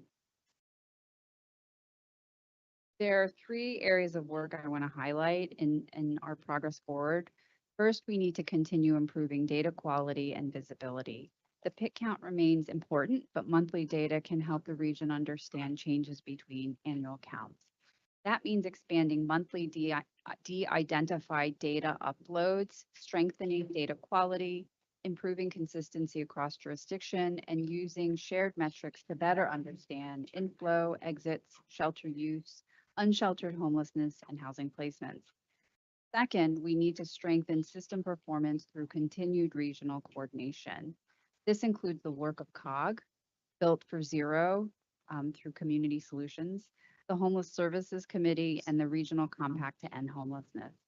The goal is to continue strengthening coordination across jurisdictions while recognizing that local COCs remain closest to their systems, residents, and program operations. Third, we need to closely monitor federal policy and funding changes. This is probably the most serious risk to our efforts moving forward, since we know HUD is looking at significant cuts to our permanent housing programs. Earlier this year, COG raised concerns about federal funding uncertainty and the potential risk to local homelessness systems. Some immediate risks were reduced by actions in the courts and by Congress, including protections that helped preserve near-term continuity for existing programs. But we still anticipate additional threats and uncertainty around federal funding and program rules in 2026. These changes could affect local housing and service capacity, grant execution, renewal protections, provider operations, and the ability to keep people safely housed. As a region, we will need to monitor these changes closely, stay coordinated, and remain creative and flexible in protecting the housing and service capacity that residents rely on.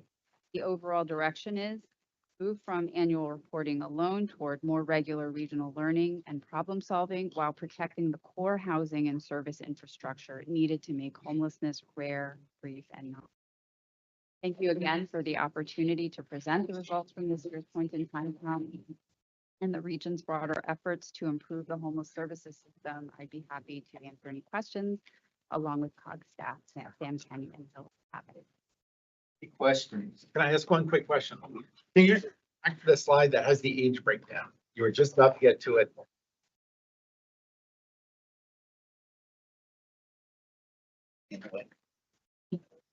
Not that tall. I just wanted everyone to see that, because it is interesting too, that it's in this area, it's overwhelmingly people over 55. I think some of us in this room qualify in that group. So, yep. Thank you, Christine. Thank you for that wonderful presentation and for everything you do for the entire region. And if you want to know more about Montgomery County, she's available to answer questions, but she's not available for anything else. Just me. Okay.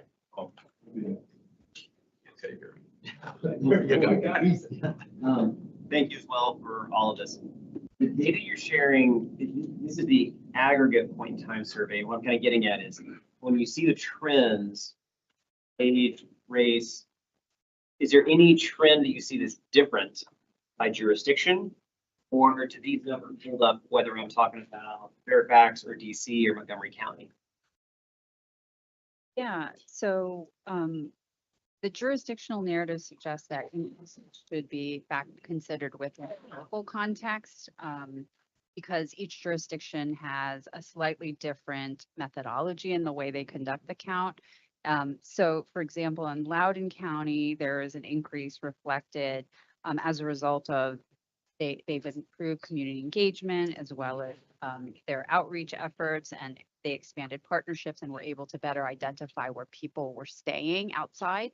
So they saw an increase, but there were factors related to their methodology that changed. And the same we could say the same for Georges County as well, that had a more complete 2026 count. And I know that there were a lot of efforts to have volunteers involved in the count, and so that they could cover the full catchment area of their outreach efforts, as well as just overall improvement of outreach coordination. So they did have, they noted in their narrative that their count from 2025 was more limited, but this year the changes have led to improved visibility and, just a better overall count in getting out there.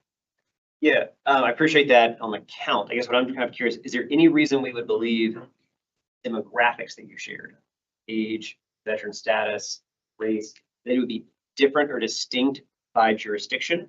In other words, the data that you're sharing around that information, the 80% Black, the huge proportion over 55, should we assume that that's relatively the same based on our jurisdictions across the region, or would we see differences between jurisdictions?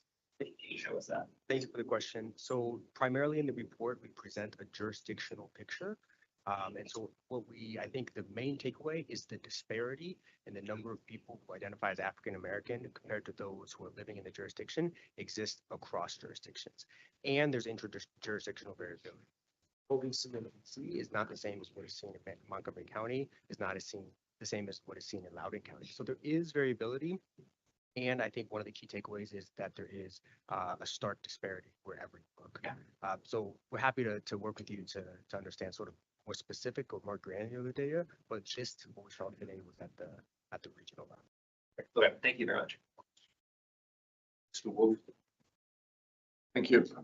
Quick question, and thanks for your answer. My first question on your earlier question.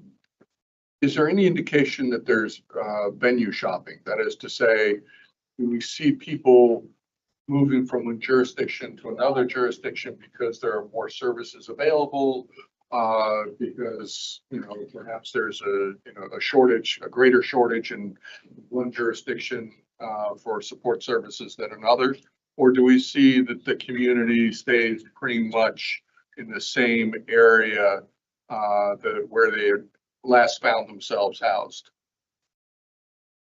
And can you tell? Maybe you can't tell from the survey point in time. Yeah, I would say that's not something we measure in the survey. However, just working in the field of homeless services for 20 years now, I can say that the population it tends to be transient, and people have different reasons for experiencing homelessness in a certain jurisdiction. For example, we've had people who worked in Montgomery County or injured in Montgomery County, hospitalized in Montgomery County, but they didn't originally reside in Montgomery County. And then when the hospital was ready to discharge them, there needed to be coordination of where they were most connected. And sometimes that will mean a brief shelter stay in Montgomery County before they can be connected to wherever it was they were residing. There are many examples, though, I think, across every COC where it's just a transient population. But this data doesn't address that, but it definitely underscores the ongoing need for regional coordination collaboration. I just wanted to put in also a quick plug. There has been some fantastic work happening with Montgomery, DC, and Prince George's on data sharing. We would love to be able to expand that with our partners in Northern Virginia. It's been a long-term goal. There've been some real challenges with getting that happening, but these are the kind of questions we can answer if we had that data sharing in place. Thank you very much for your presentation.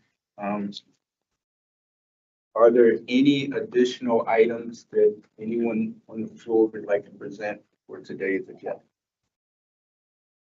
Before adjourning, I just want to remind everyone that retreat is June 26th and 27th. Look forward to seeing everyone in Cambridge, Maryland during that period. And there's nothing else. Our meeting is officially adjourned. Thank you.